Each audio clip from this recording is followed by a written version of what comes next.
Hello everyone, welcome to raw and real with. So ഇന്ന് എന്നെ കാണാൻ രണ്ടുപേര് വന്നിട്ടുണ്ട്. എൻ്റെ കൂടെ ഐസറിൽ ഉണ്ടായിരുന്ന എൻ്റെ ജൂനിയർ അതുൽ കൃഷ്ണനും പിന്നെ അവനറിയാവുന്ന പൊന്നു ചേച്ചി. അതുൽ കൃഷ്ണൻ ഇപ്പം മെയിൻസിൽ ഇൻറ്റേൺഷിപ്പ് ചെയ്യാണ്. സോ ഈ വീക്ക് എന്നെ കാണാൻ വന്നതാണ്. സോ നമ്മൾ വൂസ്ബർഗ് ഓൾഡ് മെയിൻ ബ്രിഡ്ജിലാണ് പോയത്. So Wurzburg Old Main Bridge was constructed between 1473 and 1543. പിന്നെ അവിടെ ഇല്ലേ ഈശോയുടെ 12 ശിഷ്യന്മാരുടെ സ്റ്റാച്യൂസൊക്കെ കാണാമായിരുന്നു. പിന്നെ അവിടുത്തെ കുറേ ഹിസ്റ്റോറിക്കൽ ഫിഗേഴ്സ്, വൂസ്ബർഗിലെ ബിഷപ്സിൻ്റെ ഒക്കെ സ്റ്റാച്യൂസ് ഉണ്ടായിരുന്നു. അതെല്ലാം ഒരു 1730s അവിടെ ആഡ് ചെയ്തത്. സോ ഇപ്പോൾ അതൊരു പെഡസ്ട്രനുള്ള സോണാണ്.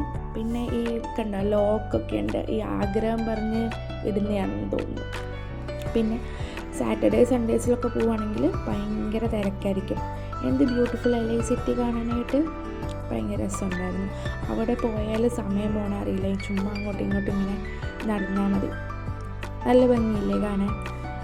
പിന്നെ കണ്ടോ ഈ ട്രെയിൻ പോലത്തെ അല്ല, ട്രാം പോലത്തെ ഈ സാധനത്തിലാണ് നമ്മൾ എത്രയോ യൂറോസ് കൊടുത്താലും നമ്മളെ സിറ്റി മൊത്തം കൊണ്ട് കറക്കി കാണിക്കും. പിന്നെ ഞങ്ങൾ അവിടുന്ന് ഡോമിനടുത്തുള്ളൊരു പള്ളിയിൽ പോയി. അപ്പോൾ പള്ളിയിൽ പോയി കഴിഞ്ഞ് കണ്ട കാഴ്ച എന്താണെന്ന് വെച്ചാൽ, ലൈക്ക് പള്ളിയുടെ അടുത്ത് അവർ ഓർഗാനിക്കായിട്ട് ഫാം ചെയ്യുന്ന കുറേ പ്രൊഡക്ട്സ് അവർ ഈ സാറ്റർഡേസും സൺഡേസും ഉണ്ടാവുമെന്ന് എനിക്കറിയില്ല. സാറ്റർഡേസിലൊക്കെ അവരിങ്ങനെ വിൽക്കാനായിട്ട് വെക്കും. അത്യാവശ്യം റീസണബിൾ ആയിട്ടുള്ള റേറ്റിൽ ഓർഗാനിക് ആയിട്ടുള്ള ഹണി അതുപോലത്തെ ഐറ്റംസൊക്കെ നമുക്ക് കിട്ടും. അത് ഈ പള്ളിയോട് അടുത്തുള്ള സ്ഥലത്താണ് ഇങ്ങനെ ഉണ്ടാവുക എന്നാണ് ഞാൻ കേട്ടത്. അതിനുശേഷം നമ്മൾ ട്രാമ് കയറി അടുത്ത സ്ഥലത്തോട്ട് പോകാമെന്ന് വെച്ചു. അടുത്ത സ്ഥലം ഏതാണെന്ന് വെച്ചാൽ വൂസ്ബർഗ് റെസിഡൻസ് ആണ്. അപ്പോൾ അത് തപ്പി നമ്മൾ മാപ്പ് നോക്കി കുറേ നടന്നു. എന്നിട്ട് നടന്ന് നമ്മൾ അവസാനം സ്ഥലത്തെത്തി. ഞാനിപ്പോൾ കൊണ്ടുപോകുന്ന ഈ സ്ഥലമൊക്കെ ഏതാണെന്ന് എനിക്ക് പോലും അറിയില്ല. മേ ബി ഒരു 1-2 ഇയേഴ്സിന് ശേഷം ഈ സ്ഥലമൊക്കെ എനിക്ക് കാണാപ്പാടമാവും എന്ന് ഞാൻ പ്രതീക്ഷിക്കുന്നു. അപ്പോൾ ഇനി ഇവിടെ ആരെങ്കിലും ഇങ്ങോട്ട് വരാണെങ്കിൽ എനിക്ക് മാപ്പ് പോലും നോക്കാതെ അവരെ കൊണ്ടുപോകാൻ പറ്റുമെന്നാണ് ഞാൻ പ്രതീക്ഷിക്കുന്നത്.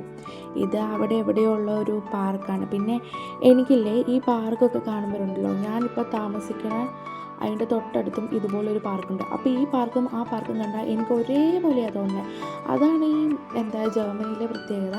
എല്ലാ ബിൽഡിങ്സും ഒരേപോലെ ഇരിക്കുന്നു. ഞാനിപ്പോൾ യൂണിവേഴ്സിറ്റിയിൽ നിന്ന് തിരിച്ചു വരാൻ നോക്കുകയാണെങ്കിൽ പോലും എനിക്ക് ഈ പാർക്ക് കാണുമ്പോൾ ഞാൻ സ്റ്റേ ചെയ്യുന്ന അവിടെ അടുത്തുള്ള സ്ഥലമാണല്ലോ. അപ്പം ഞാൻ ഓർക്കും ഈ പാർക്കാണോ ആ പാർക്ക്, ഇവിടെ ഇറങ്ങി എനിക്ക് അടുത്തെത്താൻ പറ്റുമെന്ന്. പിന്നെ ഞാൻ റിസ്ക് എടുക്കാതെ ഞാൻ എന്നും ഇറങ്ങുന്ന സ്ഥലത്ത് തന്നെ ഇറങ്ങും.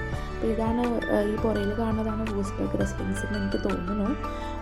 പിന്നെ അവിടെ ആ റീജിയനും കാണാൻ ഭയങ്കര ഭംഗിയാണ്. ഇവിടെ ഈ വൂസ്ബർഗ് എന്ന് പറയുന്നത് ഒരു ചെറിയ സിറ്റിയാണ്. അത് ഭയങ്കര ഓൾഡ് ആയതുകൊണ്ട് കൺസ്ട്രക്ഷൻസൊക്കെ ഭയങ്കര അടിപൊളിയാണ്. അപ്പം ഓരോ പ്ലേസസും കാണാൻ ഭയങ്കര രസമാണ്. മീൻസ് ഇപ്പോൾ വെറുതെ ഒക്കെ ഇരിക്കുമ്പോൾ, നമ്മൾ ബോർഡായിട്ടിരിക്കുമ്പോൾ ചുമ്മാ ഇറങ്ങി മാപ്പിട്ട് നടന്നാൽ മതി, എങ്ങോട്ടേലൊക്കെ എത്തും.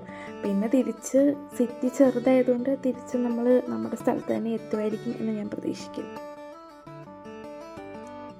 It was really nice, good time with them. Thank you guys for making my day.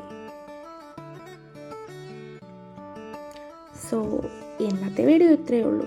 Till then, it's me and signing off. Bye bye.